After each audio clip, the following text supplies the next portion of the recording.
Good day, mga future MDs. Welcome again para sa isang panibagong video ko na naman sa aking channel.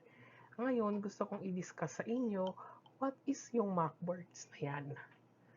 So, ito kasi, again, disclaimer na naman, ang gusto ko lang naman anuhin dito, i-discuss dito is ano nga ba ang magiging importansya ng Macwords and ano dapat ang magiging mga mindset nyo pag nagma-Macwords na kayo. Again, Lessons Doctor through the spirit of volunteerism ulit. O ayan.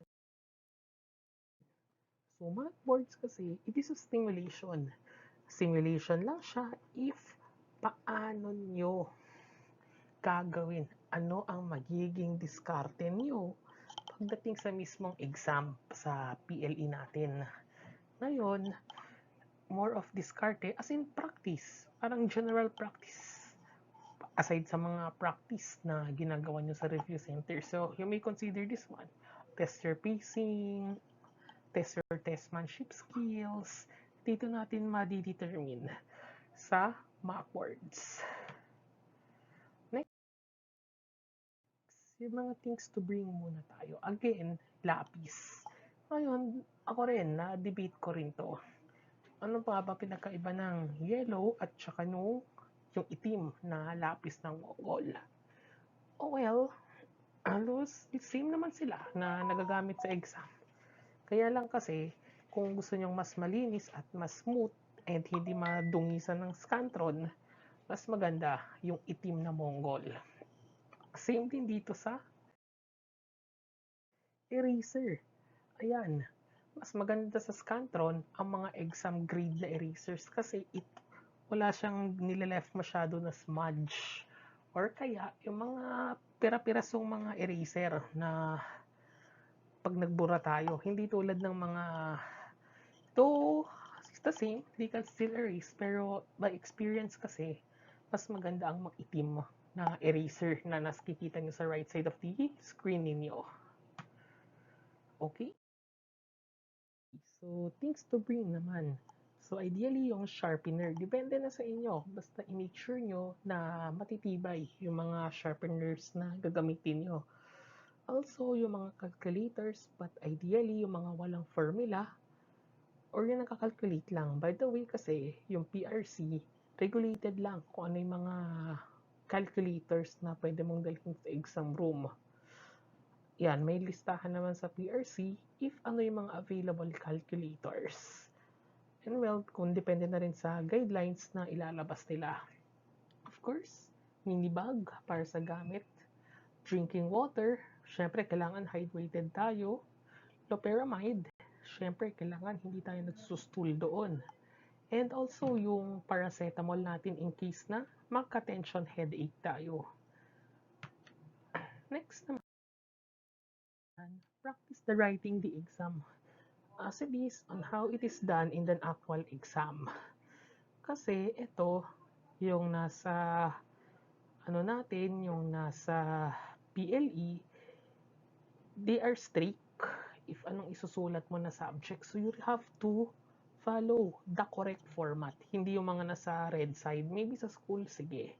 Pero yung nasa green, yan talaga ang ano nila. So you have to practice on how to write them as it is. Para as early on pa lang, napapractice na tayo, mock words pa lang on how to write the subjects correctly.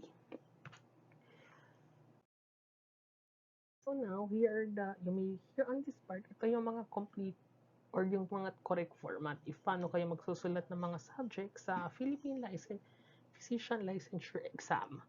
I would recommend that you pause this video and take a picture of these subjects para pagdating nyo sa mock boards, ma-practice na sila na masulat sila ng ganito.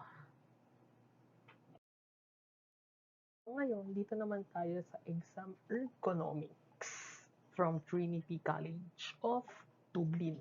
So, as someone na nag-take din ng basic course kasi in occupational medicine, we have to consider din na mayroon ding ergonomics na kung saan we need to know if paano nga ba tayo magiging komportable since it could also affect our performance sa exam.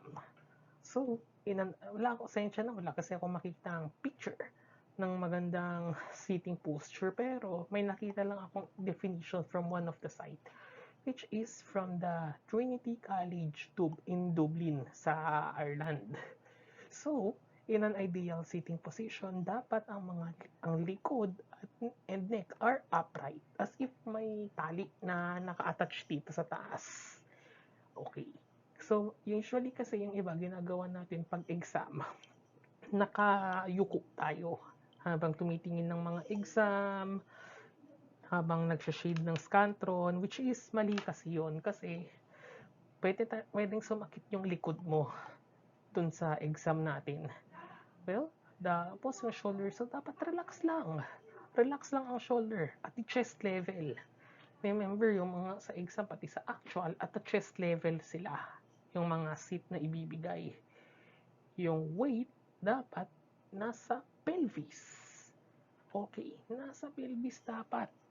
Hindi dun sa lower back mo. Again, ischial tuberosity. Sa ischial tuberosity sa pinakababa ng pelvis mo, hindi sa lumbar area. Kasi pag sa lumbar area, masakit yun. Sakit yun, pwede pang sumakit yung likod mo. At kasi improper posture siya. Hips, 60 to 90 degrees bend. Usually, sa exam, 90 degrees yung ginagawa natin pag upo. Yung knees and ankles, they are 90 degrees. And then, ideally, kita niyo naman yung mga upuan, the back should be supported. So, kung ito yung yung likod nyo, ito yung puan dapat meron dito. It should be supported dito.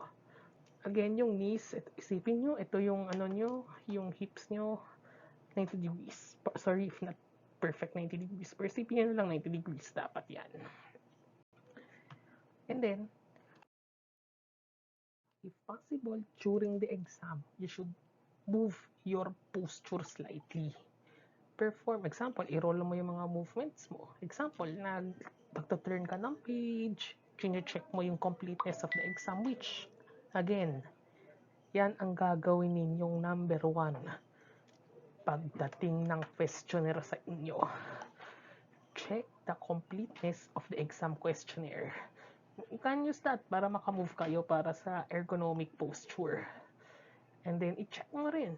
Example, nagre-review ka ng answer mo, or nagte-test ka, i-check mo rin. Pati posture, may double check mo again. Para hindi ka kasi ma-distract due to uncomfortable position, you have to check also your position sa mismong exam. Sa exam mo sa PLE, or dito pa lang sa mockboards, ma-practice mo na siya. Usually kasi pag stress na tayo, we tighten our muscle. Kuha ka ng mga pen with thicker grips para mas madali mo siyang ma-hold without to hold a pen tightly. Okay. Next, on the day for the exam, ito, nagawa ko rin to and suggestion ko rin. Marami na nagsasuggest and isa ako dun. If kaya, wag nang mamadaliin or wag na ganong mag-review bago on the day before. Kasi, pag nag-cram kayo, magugulo lang yung utak nyo at promise, mas mahirap siya. Pwede nyo gawin on their left side, pinaka-important, mag-pray, pumunta sa churches, mag-practice yun na yan. Or dun sa right side, pumunta na lang kayo sa park or sa mall, mamasyal. At least, kailangan din ang utak nyo ng ma-relax din.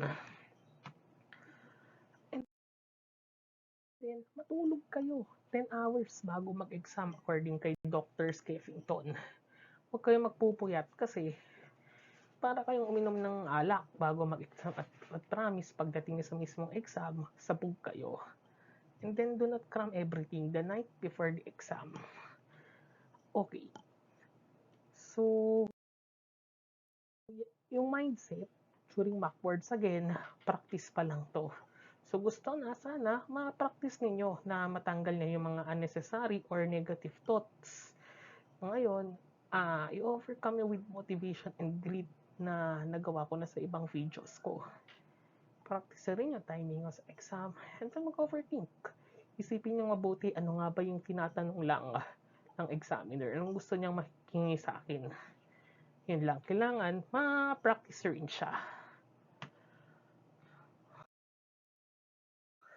So again, with hearing of those simple tips sa videos, isa isip at isa puso.